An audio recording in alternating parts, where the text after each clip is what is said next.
एक hedge fund manager की job में काफ़ी ज़्यादा कंट्रोवर्सी आती है। ऐसा लगता है कि उनकी जॉब्स ना कि सिर्फ बोरिंग है, मगर उनका कोई मतलब भी नहीं होता।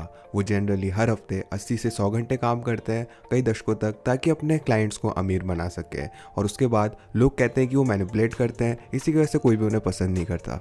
इवन दुनिया के सबसे बड़े फिगर्स जैसे कि एलॉन मस्क हो गए, उन्होंने भी फंड मैनेजर होने के आइडिया को ही खारिज कर दिया है। मगर इस क्रिटिसिज्म के बाद भी हेज फंड मैनेजर जो है दुनिया में सबसे ज़्यादा पैसे कमाते हैं। वो कई बार तो मिलियंस या फिर बिलियंस ऑफ डॉलर्स हर साल कमाते हैं। और वो इंसान जिसने इस लिस्ट को टॉप किया था 2020 में, वो एक इंसान था जिसका नाम था इजी इंग्लैंडर, जिसने 3.8 बिलियन डॉलर्स कमाए थे। उनका फ्लैगशिप फंड 26% बढ़ा था पिछले साल, जो कि सबसे स्ट्रॉन्गेस्ट है परफॉर्मेंस के मामले में पिछले 20 सालों में।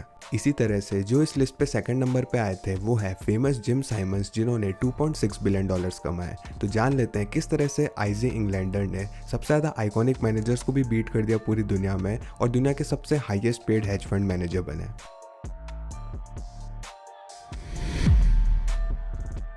अगर थोड़ा पीछे जाके देखें तो इजी का जन्म 1948 को ब्रुकलिन में हुआ था, एक जूइश माइग्रेंट फैमिली में। उनके पेरेंट्स ओरिजिनली तो पोलैंड से थे, मगर वो यूएस मूव कर चुके थे 1947 में, जब उन्हें सोवियत लेबर कैंप से हटा दिया गया था वर्ल्ड वॉर 2 के बाद। अब आप कह सकते हो कि उनके पेरेंट्स ने सब कुछ पीछे छोड़ दिया था यूएस आने के लिए, मगर जो दुख भरा सच था वो ये था कि वहाँ पे उनके लिए कुछ भी नहीं बचा था पोलैंड में। जिजी के पिता की पूरी फैमिली और उनकी माता की ज़्यादातर फैमिली को प्रलय के दौरान मार दिया गया था। इस सारे दर्द और डिस्क्रिमिनेशन के बावजूद भी जो फैमिली गई थी, क्योंकि उनके रिलीजन ही ऐसा था, फैमिली उसके बाद भी धार्मिक रही थी ज्यूज़ के लिए, और अभी भी ये इजी के साथ केस है आज के दिन तक। एनीवेज, इजी जो है उनकी स्ट्रॉन्ग इंटरेस्ट डेवलप हुई स्टॉक मार्केट में काफ़ी छोटी उम्र से ही। और जब तक वो हाई स्कूल में आए वो पहले से अपने फ्री समय में स्टॉक्स को ट्रेड करने लगे थे। आईजी इसके बाद न्यूयॉर्क यूनिवर्सिटी इन्होंने अटेंड करी, जहाँ पे उन्होंने फाइनेंस में मेजर किया, और ग्रेजुएशन के बाद 1970 में उन्हें वॉल स्ट्रीट की एक firm Kauffman Ellsberg and company में जॉब मिली। उनकी जॉब कॉफमैन में उसमें होता था कि वो ट्रेडिंग कन्वर्टेबल सेफ्टीज़ को करते थे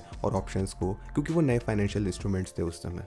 और जैसा कि आप में से ज़्यादातर लोगों को पता होगा, ऑप्शंस एक्सट्रीमली वॉलेटाइल होते हैं और हंड्रेड्स ऑफ परसेंट जो है वो मूव कर सकते हैं एक ही दिन में। तो उनकी जॉब ने उन्हें सही में सिखाया था किस तरह से एक्सट्रीमली डिसिप्लिन होते हैं और इसको मैनेज करते हैं। In the mean time easy NYU के एमबीए प्रोग्राम में भी लग चुके थे और वो शाम को उसकी क्लासेस लेते थे, मगर वो कभी भी उस प्रोग्राम को कंप्लीट नहीं कर पाए, क्योंकि वो एक अपॉर्चुनिटी की वजह से डिस्ट्रैक्ट हो गए थे। अब देखो, उसी समय के आसपास अमेरिकन स्टॉक एक्सचेंज भी अपने ऑप्शंस को लिस्ट करने लगा था, और इजी ने आगे जाके एक्सचेंज पे अपनी एक सीट खरीद ली। इसी वजह से इजी जो है वो अपना खुद की ब्रोकरेज हाउस, जिसका नाम था आईए इंग्लैंडर एंड कंपनी, को खोल पाए, और ये हमें इजी के पहले बिजनेस की तरफ लेके जाता है।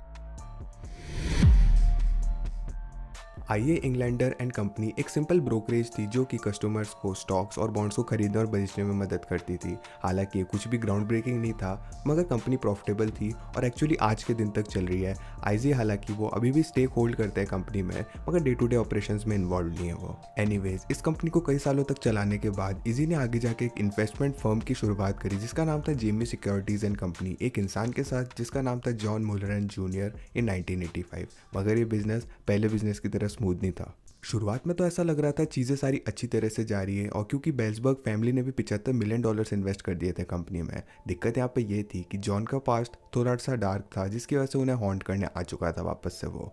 ये बिजनेस खोलने से पहले इजी और जॉन एक इंसान के नीचे काम करते थे जिसका नाम था आइवन बॉयस्की, जिसे पकड़ लिया गया था इनसाइडर ट्रेडिंग की वजह से। Boesky said he would plead guilty and would cooperate with federal authorities in a widening investigation of insider trading. Ivan ने जॉन के अगेंस्ट गवाही दी ताकि उसकी सज़ा कम हो सके, और जॉन जो है उसे भी पकड़ लिया गया और उसे जेल में डाल दिया गया इनसाइडर ट्रेडिंग की वजह से। इजी जो है इस हादसे में एसोसिएटेड नहीं थे, मगर इतनी ख़राब प्रेस मिलने के बाद जॉन जो कंपनी की तरफ लेके आया था, इजी के पास कोई भी चॉइस नहीं बची थी कि उसे बंद कर दे। इजी ने ऐसा ही किया और अब बिल्कुल भी समय बर्बाद नहीं किया अपना। इस पॉइंट तक इजी काफ़ी अमीर हो चुके थे उनके पहले 2 बिजनेसेस की वजह से, और उन्होंने इस पैसे का इस्तेमाल करके मिलेनियम मैनेजमेंट की शुरुआत करी रोनाल्ड शेयर के साथ 1989 में। आईजी ने $5 मिलियन अपना खुद का पैसा लगाया और बेल्सबर्ग फैमिली ने $2 मिलियन और लगाए। एक बार फिर से कंपनी जो है उसकी शुरुआत थोड़ी सी ख़राब हुई, क्योंकि रोनाल्ड ने कंपनी को शुरुआत में ही छोड़ दिया 1 साल बाद 1990 में, मगर इजी जो है इस बार दोबारा से शुरुआत नहीं करना चाहते थे, इसकी वजह से उन्होंने कंटिन्यू किया। अब बात करें मिलेनियम मैनेजमेंट को ग्रो करने की और प्रॉफिट जनरेट करने की, इजी ने 3 की स्ट्रेटजीज का इस्तेमाल किया। उनमें से पहली थी कन्वर्टेबल आर्बिट्राज। एक convertible security usually corporate bond या प्रेफर्ड स्टॉक होती है एक कंपनी की, जो कि रेगुलर स्टॉक में कन्वर्ट होने वाली होती है।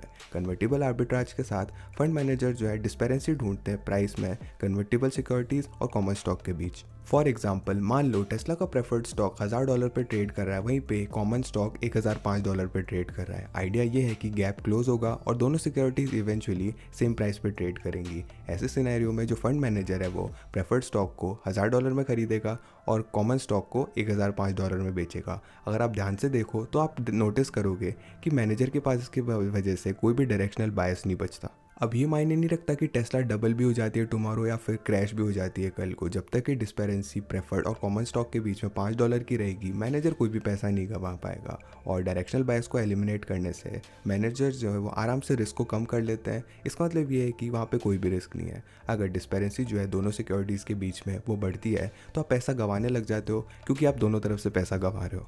ये हालांकि काफ़ी ज़्यादा रेयर है, मगर ये पहले भी हो रखा है। एक इसका एग्जांपल है जीएम के स्टॉक के साथ 2005 में। उस समय कई सारे हेज फंड्स की लॉन्ग पोजीशंस थी जीएम के कन्वर्टेबल बॉन्ड्स और शॉर्ट पोजीशंस थी जीएम के स्टॉक में, मगर एकदम से जीएम की क्रेडिट जो है उसे डाउनग्रेड कर दिया गया, जिसकी वजह से उनके कन्वर्टेबल बॉन्ड जो है वो वैल्यू में क्रैश कर चुके थे। आपको लगेगा कि स्टॉक भी जो है वो क्रैश करेगा इसके बाद, मगर एक बिलियनर इन्वेस्टर एक्चुअली इस डिप में खरीदता जा रहा था, जिसकी वजह से स्टॉक प्राइस बढ़ती जा रही थी। इसकी वजह से डिस्पैरिटी काफ़ी ज़्यादा बढ़ गई थी। तो क्लियरली चीज़ें तो ख़राब हो सकती है, मगर ज़्यादातर केसेस में कन्वर्टेबल आर्बिट्राज जो है वो आराम सा तरीका होता है ताकि वो प्राइसिंग डिस्पेरेंसीज में कम रिस्क के साथ कैपिटलाइज कर सके। अब आगे चलते हैं इजी के सेकंड स्ट्रेटजी पे। हमारे पास है स्टैटिस्टिकल आर्बिट्राज। जिस तरह से कन्वर्टेबल आर्बिट्राज है, स्टैटिस्टिकल आर्बिट्राज भी है वो प्राइस डिस्पेरेंसी पे ही लेवरेज करता है, मगर इस बार गोल ये होता है कि डिस्पेरेंसी को देखा जाए मार्केट और इंडिविजुअल स्टॉक या इंडस्ट्री के बीच का। और जब तक कि किसी भी स्टॉक को कोई क्रेजी न्यूज़ या फिर किलर अर्निंग रिपोर्ट्स नहीं मिलती, वो ओवरऑल मार्केट को ही फॉलो करता रहता है। अब हो सकता है एक स्टॉक जो है वो ज़्यादा वॉलेटाइल हो मार्केट से, मगर जो है आराम से मेजर किया जा सकता है बीटा के थ्रू। फॉर एग्जांपल, हर 1% अगर S&P 500 बढ़ता है ना, तो आप एक्सपेक्ट कर सकते हो कि टेस्ला भी 5% बढ़ेगा, अगर कोई एक्सटर्नल फैक्टर्स नहीं आए तो बीच में। मगर क्या होगा अगर मार्केट सिर्फ 1% बढ़े और टेस्ला भी सिर्फ 1% बढ़े? इस सिनेरियो में स्टैटिस्टिकली ऐसा होगा कि टेस्ला और 4% बढ़ जाएगा, तो काफ़ी सेफ तरीका होगा कि आप टेस्ला के स्टॉक को खरीद लो। इसी तरह से अगर मार्केट सिर्फ 1% बढ़ा है और टेस्ला 9% बढ़ा है, तो स्टैटिस्टिकली ऐसा होगा कि टेस्ला 4% गिरेगा और ये सेफ होगा कि आप टेस्ला के स्टॉक को बेच सकते हो। स्टैटिस्टिकल आर्बिट्राज जो है वो ऐसे ओवर और अंडर परफॉर्मेंस को लेवरेज करके मार्केट की स्क्वीज करता है प्रॉफिट्स को। और फाइनली हमारे पास इजी की थर्ड की स्ट्रेटजी आती है, वो है fundamental wrong and short pairing.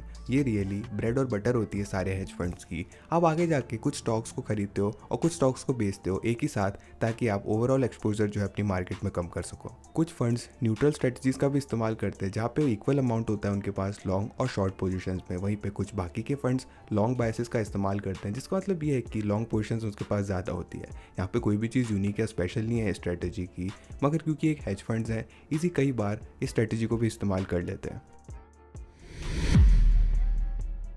अब बात करें ट्रेडिंग फिलोसफीज़ की, तो इजी के पास कुछ ही सिंपल गाइडलाइंस हैं, मगर ये एक्सट्रीमली वैल्यूएबल है उनके लिए। उनका पहला रूल है ट्रेडिंग का कि काफ़ी बड़ा रिस्क कंट्रोल लेके चलो। जब आप tens of billions of dollars के साथ खेल रहे हो ना, तो आप इस चीज़ का तो ध्यान ही रखोगे। मगर ये चीज़ कॉमन है कि हेज फंड मैनेजर जो है वो बहुत बड़ा दाव लगा लेते हैं और लास्ट में हार जाते हैं। तो क्लियरली रिस्क गाइडलाइंस के साथ रहना इतना आसान नहीं है जितना सुनने में लगता है। और इसके बाद इजी के सेकंड रूल पे चलते हैं। हमारे पास है committed to non directional strategies. जैसा कि हमने सारी इजी की ट्रेडिंग स्ट्रेटजीज को देखा, उनमें से कोई भी मार्केट पे चाहे वो ऊपर जाए नीचे जाए उसमें डिपेंडेंट नहीं है। इनफैक्ट जो डायरेक्शन है मार्केट की, उनका कोई भी इंपैक्ट नहीं होता है इजी की परफॉर्मेंस पे। और ये एक्सट्रीमली ज़रूरी हो जाता है, क्योंकि सबसे मुश्किल पार्ट ये नहीं होता आप पैसा बुल मार्केट या बेयर मार्केट में कमा रहे हो, मगर जब आप पैसा साइडवेज मार्केट में कमाते हो तब होता है। और फाइनली अब इजी के लास्ट रूल में चलते हैं। हमारे पास है वॉरेन बफेट के टाइप रूल, जो कि है कभी भी हमें पहले 2 रूलों को ऑब्जर्व करना नहीं छोड़ना है।